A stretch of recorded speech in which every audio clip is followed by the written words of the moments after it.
Everyone, welcome back to my YouTube channel study in Bengali.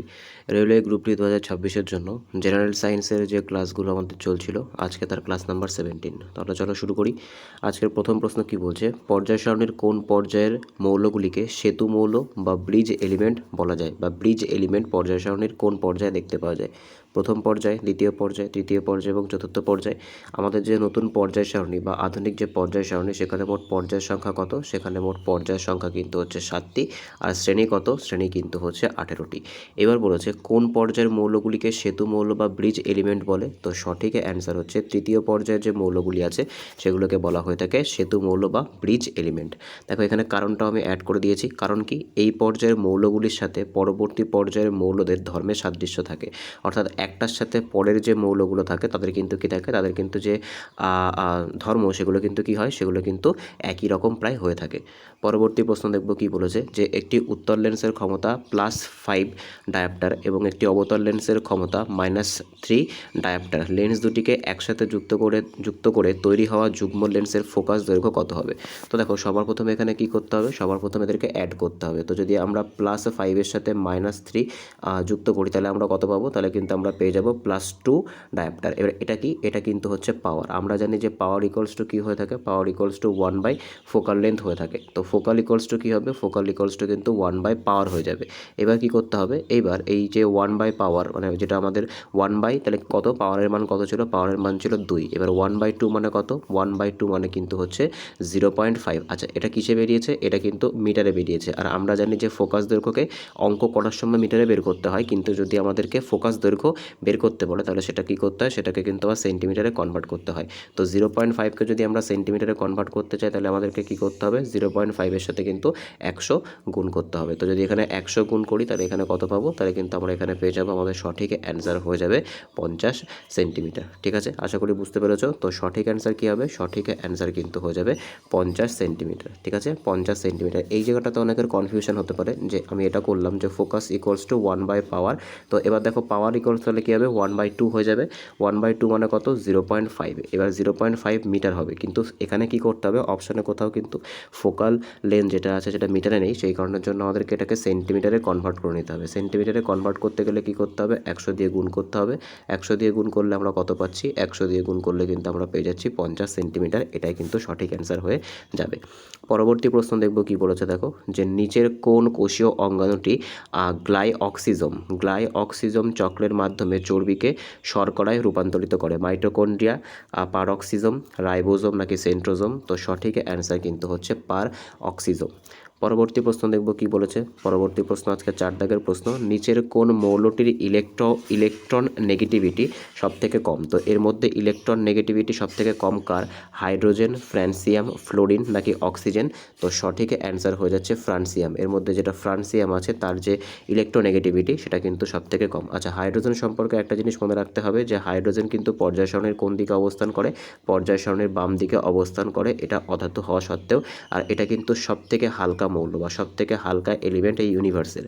পরবর্তী প্রশ্ন দেখব কি বলেছে, পরবর্তী প্রশ্ন আবার একটা নিউমেরিক্যাল দিয়েছে, যে 10 কেজি ভরের একটি পাথরকে 5 মিটার পার সেকেন্ড বেগে ওপরে ছোড়া হলো, পাথরটি সর্বোচ্চ উচ্চতায় কত সর্বোচ্চ উচ্চতায় উঠবে?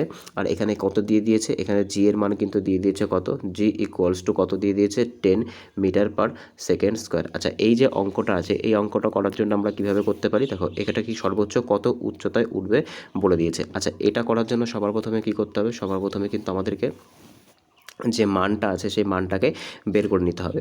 দেখো এক্ষেত্রে আমাদেরকে কী করতে হবে, সবার প্রথম 1.25 মিটার হয়ে যাচ্ছে। দেখো এখানে এক্সপ্লেনেশন দিয়ে দেওয়া আছে যে এইচ ইকুয়ালস টু বা এইচের যে ফর্মুলা আছে সেটা বের করার জন্য কী করতে হবে, H equals to U square by 2g। এটা কিন্তু কি, এটা কিন্তু আমাদের হচ্ছে ফর্মুলা। ঠিক আছে, এটা হচ্ছে আমাদের ফর্মুলা। এই ফর্মুলাকে কাজে লাগিয়ে কিন্তু আমাদের অঙ্কটা করতে হবে।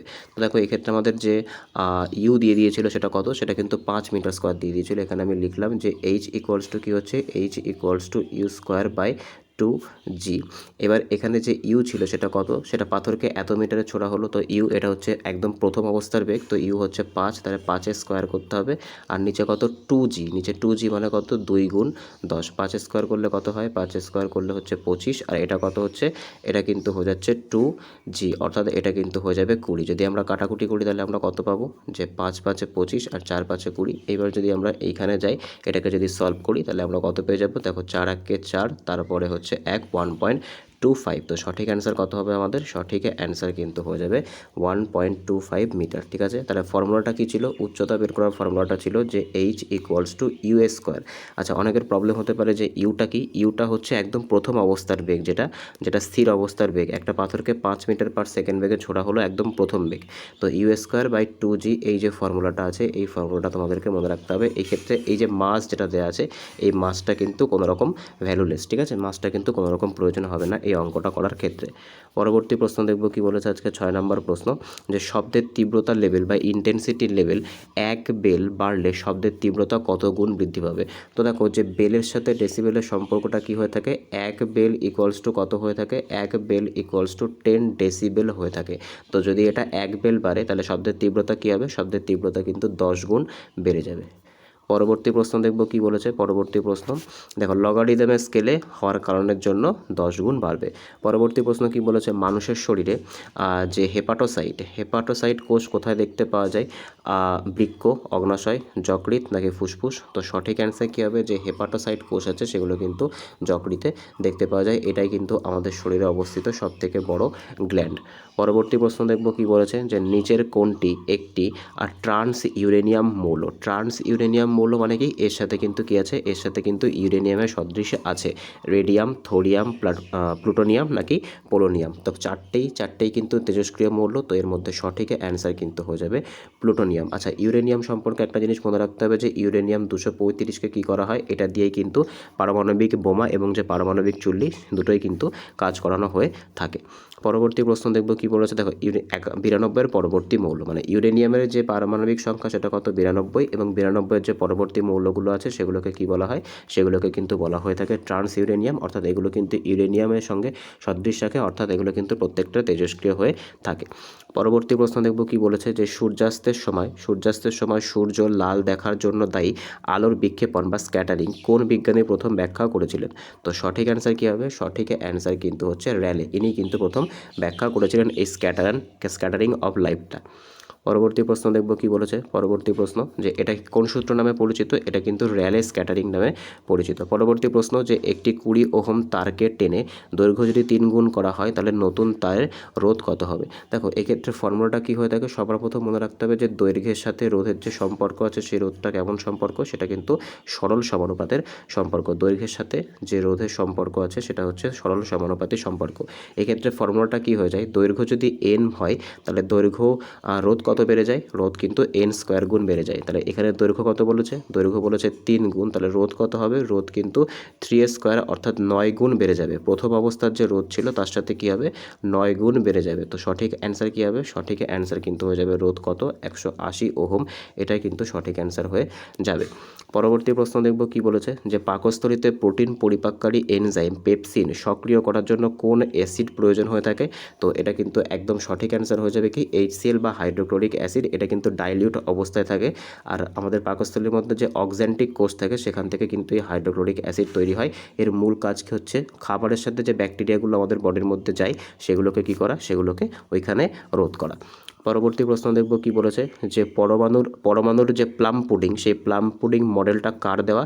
তো সঠিক অ্যান্সার কিন্তু হচ্ছে জে থমসন। আচ্ছা, জে থমসন কিসের সাথে সম্পর্কযুক্ত, জে থমসন কিন্তু যে ইলেকট্রন, সেই ইলেকট্রনের আবিষ্কারের সাথে সম্পর্কযুক্ত। এই যে রাদারফোর্ড আর এই যে গোল্ডস্টিন দুজনেই কিন্তু কিসের সাথে সম্পর্কযুক্ত, দুজনেই কিন্তু প্রোটনের সাথে সম্পর্কযুক্ত। আর জল ডাল্টন আমরা কি জানি, ইনি কিন্তু যে অনুবাদ বা পরমাণুবাদ তার সাথে সম্পর্কযুক্ত। পরবর্তী প্রশ্ন দেখব কি বলেছে, পারমাণবিক চুল্লিতে নিউটনের গতি কমানোর জন্য মডারেটর হিসেবে কি ব্যবহার করা হয়ে থাকে। তো সঠিক অ্যান্সার কিন্তু হচ্ছে ভারী জল, যেটাকে আমরা কি বলে থাকি, D2O বা ডাইটেরিয়াম অক্সাইড বলে থাকি। আসলে এটা কি, আসলে আমরা জানি যে হাইড্রোজেনের যে 3টে আইসোটোপ থাকে, H1 1H2H1 আর H3H1 তার ভেতরে এই যে আইসোটোপ, দ্বিতীয় যে আইসোটোপ যেটাকে কি বলা হয়ে থাকে, যেটাকে কিন্তু ডাইটেরিয়াম বলা হয়ে থাকে, এই ডাইটেরিয়ামের কিন্তু অক্সাইড হচ্ছে কি ভারী জল। পরবর্তী প্রশ্ন দেখব কি বলেছে আজকে 14তম প্রশ্ন, মানুষের চোখের যে অ্যাকুয়াস হিউমার এবং ভিট্রিয়াস হিউমারের প্রতিসরাঙ্ক বা রিফ্লেকটিভ ইন্ডেক্স প্রায় কত? তো এটা সঠিক অ্যান্সার কী হবে? সঠিক অ্যান্সার কিন্তু হচ্ছে 1.33, অর্থাৎ এটা কিন্তু জলের যে প্রতিসরাঙ্ক বা রিফ্লেকটিভ ইন্ডেক্স প্রায় তার সমান হয়ে থাকে। ঠিক আছে, আচ্ছা এই অ্যাকুয়াস হিউমার আর ভিট্রিয়াস হিউমার কি, এগুলো কিন্তু চোখের মধ্যে অবস্থিত এক রকমের গহ্বর।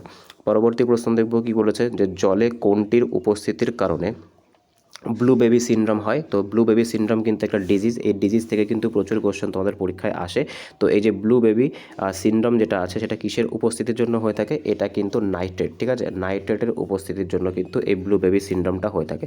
আচ্ছা ইতাই এই রোগটা কিসের জন্য হয়ে থাকে? এটা কিন্তু পারদের কনজিউমের ফলে হয়ে থাকে। তারপরে কিন্তু এই ইতাই যেটা আছে এটা কিন্তু যে ক্যাডমিয়াম আছে সেই ক্যাডমিয়াম কনজিউমারের ফলে হয়ে থাকে। আর মিনামাটা এই যে রোগটা আছে, মিনামাটা রোগটা কিসের কনজিউমের জন্য হয়ে থাকে? মিনামাটা রোগটা কিন্তু পারদের কনজিউমের জন্য হয়ে থাকে। পরবর্তী প্রশ্ন দেখব কি বলেছে আজকের 16তম প্রশ্ন, যে চোখের কোন ত্রুটি দূর করার জন্য লেন্সের উপরিভাগের সমতল এবং নিচের দিকে উত্তল লেন্স বা বাইফোকাল লেন্স ব্যবহার করা হয়ে থাকে? তো সঠিক অ্যান্সার কিন্তু হচ্ছে প্রেসবায়োপিয়া, অর্থাৎ যেখানে কিন্তু দূর এবং কাছ দুটো দৃষ্টিতেই প্রবলেম হয়ে থাকে, তো সেটাকেই কি বলা হয়ে থাকে? সেই ধরনের লেন্সকে কিন্তু প্রেসবায়োপিয়া বলা হয়ে থাকে। মায়োপিয়াতে কি করা হয়ে থাকে? এটা কিন্তু দূরের জিনিস দেখতে প্রবলেম, এটাতে কনকেভ লেন্স ব্যবহার করা হয়ে থাকে। হাইপারমেট্রোপিয়া এটা কাছের জিনিস দেখতে প্রবলেম, এটাতে কনভেক্স লেন্স ব্যবহার করা হয়ে থাকে। পরবর্তী প্রশ্ন দেখব কি বলেছে আজকে 17তম প্রশ্ন, যে কোন তেজস্ক্রিয় আইসোটোপটি ক্যান্সারের চিকিৎসায় কোবাল্ট থেরাপিতে ব্যবহার করা হয়ে থাকে? তো সঠিক অ্যান্সার কিন্তু হচ্ছে কোবাল্ট 60 এই যে বা CO60 এই যে আইসোটোপটা আছে এটা কি করা হয়? এটাকে কিন্তু রেডিয়েশন থেরাপিতে ব্যবহার করা হয়ে থাকে। আচ্ছা কার্বন 14 দিয়ে কি করা হয়ে থাকে? কার্বন 14 দিয়ে কিন্তু যে কার্বন ডেটিং আমরা যেটাকে বলি, অর্থাৎ যে পুরনো জিনিসের বয়স নির্ধারণ সেটা কিন্তু করা হয়ে থাকে। পরবর্তী প্রশ্ন দেখব, দেখো এখানে কি দেখতে পাচ্ছ, এই আয়োডিন 131 এটা দিয়ে কি করা হয়ে থাকে? এটা দিয়ে কিন্তু থাইরয়েড ক্যান্সারের চিকিৎসা করা হয়ে থাকে। পরবর্তী প্রশ্ন দেখব আজকের 18তম প্রশ্ন কি বলছে, নিচের কোন অ্যাসিডটিকে স্পিরিট অফ সল্ট বলা হয়ে থাকে? তো সঠিক অ্যান্সার কিন্তু হচ্ছে হাইড্রোক্লোরিক অ্যাসিড, এটাকে কি বলা হয়ে থাকে? এটাকে কিন্তু স্পিরিট অফ সল্ট বলা হয়ে থাকে। সালফিউরিক অ্যাসিডকে কি বলা হয়ে থাকে? সালফিউরিক অ্যাসিডকে কিন্তু কিং অফ কেমিক্যাল বা রসায়নের রাজা বলা হয়ে থাকে সালফিউরিক অ্যাসিডকে। পরবর্তী প্রশ্ন দেখব কি বলেছে, যে মহাকর্ষীয় বল পৃথিবীর কোন স্থানে সবথেকে কম অনুভূত হয়? তো সঠিক অ্যান্সার কিন্তু হচ্ছে পৃথিবীর কেন্দ্রে কি হয়ে থাকে? পৃথিবীর কেন্দ্রে কিন্তু এটা শূন্য হয়ে থাকে। আর মেরু অঞ্চলে কি হয়ে থাকে? মেরু অঞ্চলে কিন্তু এটা সর্বাধিক পরিমাণে লাগু হয়ে থাকে। পরবর্তী প্রশ্ন দেখব কি বলেছে, দেখো এখানে কিন্তু জি এর মান 0 হয়ে থাকে পৃথিবীর কেন্দ্রে। পরবর্তী প্রশ্ন, যে কোষ বিভাজনের কোন দশায় ক্রোমোজোমগুলি মেরুর দিকে আসতে শুরু করে? তো সঠিক অ্যান্সার কিন্তু হচ্ছে অ্যানাফেজ দশা, এই অ্যানাফেজ দশাতে কি হয়? এটাগুলো কিন্তু মেরুর দিকে আসতে শুরু করে। আর মেটাফেজে কি হয়? মেটাফেজে কিন্তু এগুলো যে মেরু থাকে, মানে যেগুলো যে ইকুয়েটর থাকে সেখান থেকে কিন্তু কি হয়? তার কিন্তু কাছাকাছি চলে যেতে থাকে। পরবর্তী প্রশ্ন দেখব কি বলেছে, দেখো পরবর্তী প্রশ্ন আজকে 21তম প্রশ্ন, যে নিচের কোনটি একটি সুপার কুলড লিকুইড নামে পরিচিত? তো সঠিক অ্যান্সার কিন্তু হচ্ছে কাচ, ঠিক আছে, এটা কিন্তু একটা সুপার কুলড লিকুইড হিসেবে কাজ করে। পারদ কি? পারদ কিন্তু হচ্ছে একমাত্র তরল ধাতু হচ্ছে পারদ, আর একমাত্র তরল যে অধাতু আছে সেটা কি? সেটা কিন্তু হচ্ছে গ্যালিয়াম। আচ্ছা এক্ষেত্রে দেখতে পাবো যে গ্যালিয়াম যেটা আছে সেটা কিন্তু এক রকমের তরল ধাতু, পারদের মতোই কাজ করে। পরবর্তী প্রশ্ন দেখবো আজকের 22তম প্রশ্ন, উদ্ভিদের কোন হরমোনটি বীজের সুপ্তাবস্থা বা যেটাকে আমরা ডরমেন্সি বলে থাকি সেটা ভাঙতে সাহায্য করে? অক্সিন, জিব্বারেলিন, সাইটোকাইনিন নাকি জিব্বারেলিন? তো সঠিক অ্যান্সার কী হবে? সঠিক অ্যান্সার কিন্তু হচ্ছে জিব্বারেলিন কিন্তু সঠিক অ্যান্সার হয়ে যাবে। পরবর্তী প্রশ্ন দেখব কি বলেছে আজকে 23তম প্রশ্ন, যে দস্তা বা জিঙ্কের লোহার প্রলেপ বা লোহার ওপর যে দস্তার প্রলেপ দেওয়ার এই পদ্ধতিটাকে কি বলা হয়ে থাকে? এটাকে কিন্তু বলা হয়ে থাকে গ্যালভানাইজেশন, ঠিক আছে, এই পদ্ধতিটাকে বলা হয় গ্যালভানাইজেশন। পরবর্তী প্রশ্ন দেখব কি বলেছে আজকে 24তম প্রশ্ন, যে গাছের পাতায় ক্লোরোসিস বা পাতা হলুদ হয়ে যাওয়া কিসের অভাবে হয়ে থাকে? ম্যাগনেসিয়াম ও আয়রন, ক্যালসিয়াম ও কপার, সোডিয়াম এবং পটাশিয়াম নাকি নাইট্রোজেন এবং ফসফরাস? তো সঠিক অ্যান্সার কিন্তু হয়ে যাচ্ছে ম্যাগনেসিয়াম প্লাস হচ্ছে আয়রন, এর অভাবেই কিন্তু এই ক্লোরোসিস রোগটা হয়ে থাকে। পরবর্তী প্রশ্ন, তো আজকে লাস্ট প্রশ্ন দেখো কি বলছে, যে এসআই পদ্ধতিতে সান্দ্রতা গুণাঙ্ক বা কোএফিসিয়েন্ট অফ ভিসকোসিটি এর একক কি? তো সঠিক অ্যান্সার কিন্তু হয়ে যাবে জুলি বা পয়েজ এটাই কিন্তু হচ্ছে যে কোএফিসিয়েন্ট অফ ভিসকোসিটি এর একক। ঠিক আছে, তো আজকে এই অবধি ছিল। আউট অফ 25 কার কত স্কোর হলো অবশ্যই কিন্তু কমেন্টে জানাবে। দেখা হচ্ছে পরের ভিডিওতে। বাই।